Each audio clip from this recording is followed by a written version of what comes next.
Bonjour tout le monde, c'est Margot, j'espère que vous allez bien, perso moi ça va.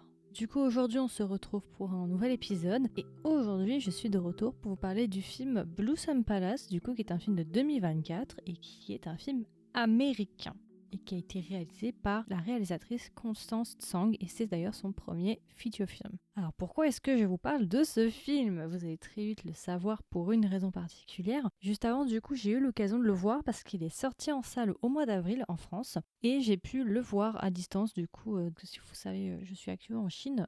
Donc j'ai pu le voir, j'ai eu la chance de le voir avec Nour, du coup Nour qui distribue le film en France. Nour avait aussi du coup distribué Anivar Yanji de Breaking House. J'avais déjà fait un épisode il y a quelques temps, j'avais interviewé le réalisateur, donc voilà, pour que vous ayez une petite idée.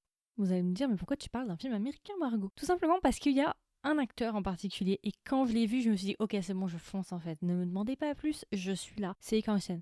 Cet acteur, qu'est-ce que je peux vous dire? C'est un acteur extrêmement connu à Taïwan, c'est un acteur taïwanais. Alors moi, je le connais pas depuis ses débuts. Il est considéré un peu comme la muse du réalisateur qui s'appelle Tsai Ming-liang.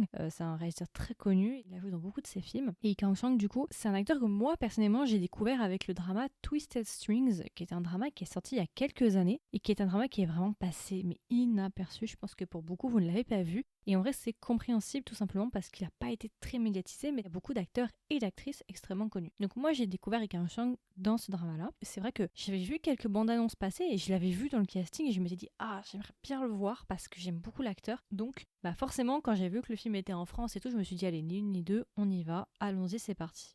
J'ai vu le film du coup et je suis de retour pour vous en parler. Alors j'ignore au moment où vous m'écoutez s'il est encore en salle, mais dans le cas où vous avez peut-être accès, ce serait pas mal d'aller le voir, je trouve. En tout cas, je pense que c'est pas forcément un film pour tout le monde, mais c'est un film qui peut vous plaire, donc j'ai envie aussi de vous en parler. En plus, c'est un film qui fait beaucoup les tournées des festivals, donc si vous passez par un festival et que vous avez l'occasion de le voir, n'hésitez pas aussi à le regarder. Donc du coup, c'est un film qui date de 2024 et qui fait 1h57. Ok. Alors du coup, pour les acteurs principaux, je vous ai déjà dit, du coup, on a Lee Kang-sang, qui va jouer un de nos protagonistes principaux. Ensuite, nous avons l'actrice qui s'appelle Ke Si-woo. Alors, ils aiment bien mettre les noms de famille à la fin. Donc alors, c'est une actrice assez connue d'après ce que j'ai entendu. Moi, je ne la connais pas, donc c'est une actrice taïwanaise. Et du coup, elle va nous jouer le rôle de Ami. Et ensuite, nous avons Rai Pang-seo, du coup, qui va jouer le rôle de Didi. Ok. Du coup, on va se retrouver avec un triangle, deux personnages féminins et un personnage masculin. Du coup, rapidement, de quoi parle le film pour celles et ceux qui ne connaissent pas et qui voudraient en savoir plus?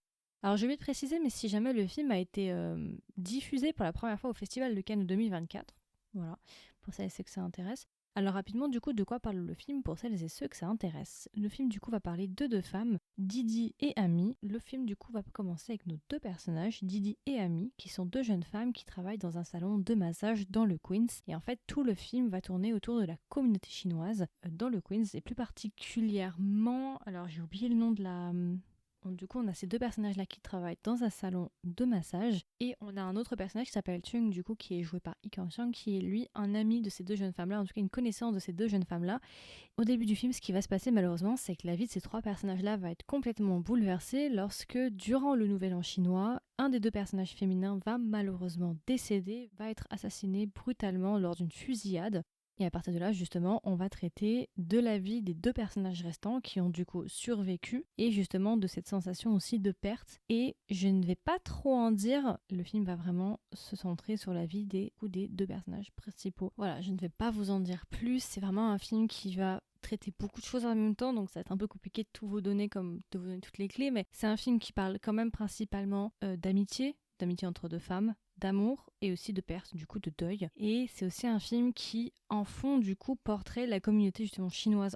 Parce que tout le film, en fait, se passe aux US. Mais ce qui est assez intéressant, c'est qu'en fait, on voit quasiment rien, en fait, des US. C'est tout, principalement, va se passer justement dans ce salon de massage-là.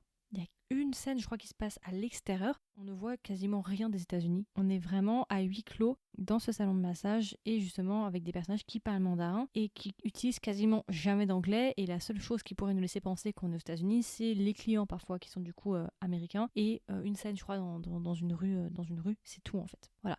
Donc en fait, j'ai regardé un petit peu des interviews par rapport à la réalisatrice et en fait, de ce que j'ai entendu, la réalisatrice en fait a vécu dans ce quartier-là. Elle a passé toute sa jeunesse dans ce quartier où justement elle a décidé de filmer ce film-là. Et en fait, elle a voulu reporter un petit peu la vie de tous les jours des personnes justement de ce quartier-là et de la vie en fait de ces personnes qui vivent à l'intérieur. Et plus particulièrement, d'après ce que j'avais entendu, ce qui l'avait motivé aussi à faire cette histoire, c'est que avant le Covid, je crois en 2018 ou 2019, il y avait eu plusieurs fusillades qui avaient eu lieu, plus particulièrement ciblées sur les personnes chinoises. Et plus particulièrement, une fusillade avait eu lieu dans son quartier, le quartier où elle a filmé le film. Et du coup, c'était aussi pour elle important justement de reporter ça. Donc il y a pas mal de thèmes assez intéressants, il y a beaucoup de choses à dire par rapport à ce film-là. Mais voilà, c'est du coup, certains thèmes sont inspirés de choses qui se sont réellement passées. Et je sais qu'il y a aussi des faits personnels qu'elle a aussi voulu agrémenter aussi dans ce film. Enfin, voilà, j'ai pas envie de trop aller en détail, mais c'est un film que j'ai plutôt apprécié. C'est un film qui est, si je peux vous donner un peu des mots-clés, c'est un film où il va pas forcément se passer des masses. Alors vous allez me dire, bah attends, tu viens de nous dire il va y avoir une fusillade, il y a un personnage qui va mourir. Oui, c'est vrai. Mais mis à part ça, ça c'est vraiment le point de pivot dans l'histoire. Mis à part ça, c'est vraiment pour moi un film assez contemplatif, ou en tout cas c'est un film qui va vraiment juste pas traiter du journalier, mais de la tranche de vie quelque part, dans le sens où c'est vraiment 3 personnages à un moment donné dans leur vie. Il se passe pas forcément des masses, on va vraiment juste suivre leurs relations, suivre leur évolution, suivre leurs discussions, leurs troubles, leurs problèmes, leurs obstacles. Mais voilà, c'est vraiment, je trouve, c'est un film aussi qui utilise très peu de musique, vous allez vous en rendre compte très vite. C'est beaucoup juste de bruit d'ambiance. Parfois de la musique, mais c'est quand même très très rare. Et vraiment, le film est vraiment focalisé en fait sur l'ambiance, mais ne s'appuie pas sur la musique. C'est un film qui fait très, pour vous donner une idée, c'est comme si on allait arriver dans la vie de personne et qu'on était juste spectateur et qu'on regardait juste leur vie normale de tous les jours. Voilà. Donc c'est pas un film qui se veut jouer sur le mélodrama avec beaucoup de musique et ce genre de choses, pas du tout. C'est un film qui a une vision assez intéressante de raconter des histoires, vous verrez. Il y a une manière au niveau de la caméra, comment elle ajuste les différents plans de caméra qui est assez intéressant, entre justement une grande proximité et aussi des moments justement de plus de pudeur où la caméra se rétracte un petit peu comme pour laisser justement les personnages avoir leur moment. Je sais pas si ça fait sens, mais peut-être vous verrez quand vous l'aurez vu. Il y a pas mal de choses assez intéressantes en fait avec ce film, en règle générale, et c'est vrai que moi j'ai principalement regardé pour Lee Kang-chang du coup, qui est un acteur que j'aime beaucoup, et voilà, c'est un film qui est assez intéressant, qui va aussi parler du coup de la diaspora chinoise aux États-Unis et de la vie justement de ces personnes-là qui sont loin de leur terre, leur vie d'origine, leur pays d'origine, et qui justement, on a aussi justement cet aspect de même si on a des personnages qui sont à l'autre bout du monde, loin de leur terre natale, on a ce côté justement petite bulle qui se veut un petit peu à recréer un petit peu une sensation de maison avec justement des personnages qui parlent uniquement mandarin, très peu de paysages, on voit très peu des États-Unis, donc on est vraiment à huis clos, on est vraiment, si on n'avait pas vu certains indices que c'était aux États-Unis, on pourrait penser que ça se passe à Taïwan par exemple. Voilà, il y a beaucoup de thèmes intéressants, je pense que vous pouvez le regarder, c'est un film assez atmosphérique quand même je trouve. Et voilà, ouais, c'est un petit film, si vous avez l'occasion de le voir, n'hésitez pas, surtout si vous appréciez le cinéma, si vous aimez par exemple les acteurs taïwanais, parce qu'il y a beaucoup d'acteurs taïwanais dans le film, surtout Lee Kang-chang, si vous aimez l'acteur et que vous voulez le voir, enfin moi je vous le recommande en tout cas. Après comme je vous ai dit, c'est un film qui ne sera pas pour tout le monde parce que c'est un film qui est